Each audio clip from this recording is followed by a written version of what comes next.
Belafonte and fellow classmates, my name is Tania and welcome to my demonstration speech on how to make these absolutely gorgeous 3D snowflakes that are super budget friendly and super easy to make. My purpose today is to demonstrate to you how to make these and how to actually master them. They're made by hand, step by step, in 4 easy steps, which you will master right after this video. And I've been making them since a very young age. I was actually hospitalized and a social worker taught me how to do this, and I've been making them forever, so that's why I'm fairly credible in showing you and demonstrating this to you today. The first step involves gathering all the necessary materials. So the first item that you will need is Scotch tape. Any tape will really do, but for aesthetic purposes it's best to have a clear tape.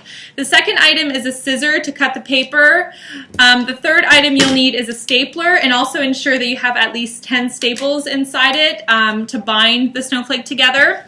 And lastly, you're going to need 6 pieces of paper. Any color will do. For instance, I have a whole block here of paper of different color that you could potentially use. But for aesthetic purposes, you want to make sure that the paper is the same length to make a asymmetrical, not to make an asymmetrical snowflake, but a beautifully uniform one. So once you gathered all necessary items, the second step involves beginning the creation of one of the segments of your snowflake. So to begin, you're going to take the first one paper, and you're going to want to fold the paper into a triangle. Press down on that side to actually form a triangle like so. By the formation of the triangle, you're going to create this rectangular band. So you're going to go ahead and you're going to take your scissor and you're going to cut off this rectangular band, which is the second step. Now the band is off. The third step is basically just essentially, creating like a square once you open it. The fourth step involves now cutting the folded triangle. You're going to make 3 slits, all uniform distance, not going to the top. So you're going to want to leave about 1 inch to the top. You're going to create your second slit, and you're going to create your third slit on one side. You're going to do the exact same thing on the other side. Just make sure for your fingers, make sure they're out of the way. That's 1 slit, that's 2 slits, and that's 3 slits. Notice that all the slits did not touch, so you leave a bit of room. So once you open your creation, you're basically having this beautiful formed paper.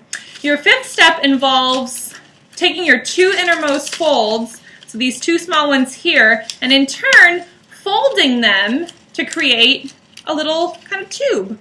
You're going to go ahead and you're going to take your piece of paper, your Scotch tape, and you're going to Scotch tape that internal tube like so.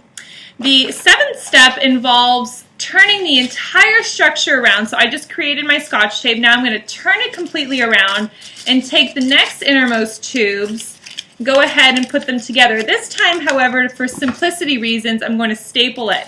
So I'm going to put my stapler in here, staple it together. So I've created the innermost and now the second innermost tube.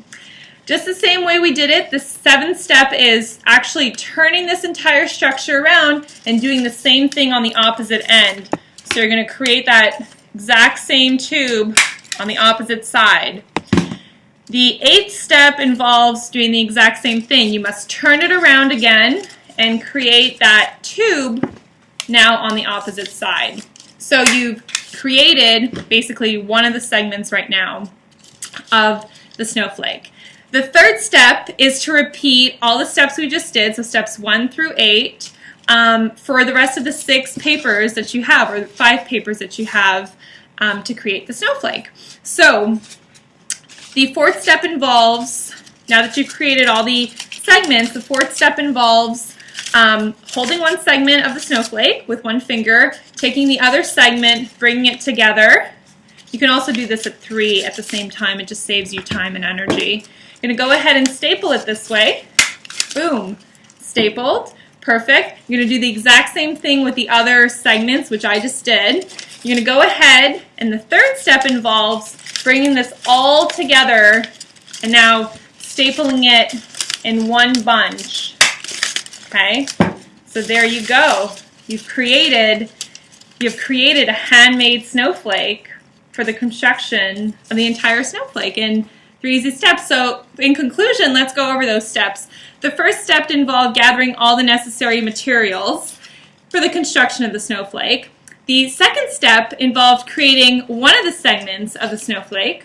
The third step involved creating the rest of the 5 segments of the snowflakes to make it 6. And the fourth step involved assembling all 6 segments together to form your snowflake. Voila! I hope you enjoyed it as much as I enjoyed demonstrating to you my favorite decoration on how to make a snowflake. Thank you.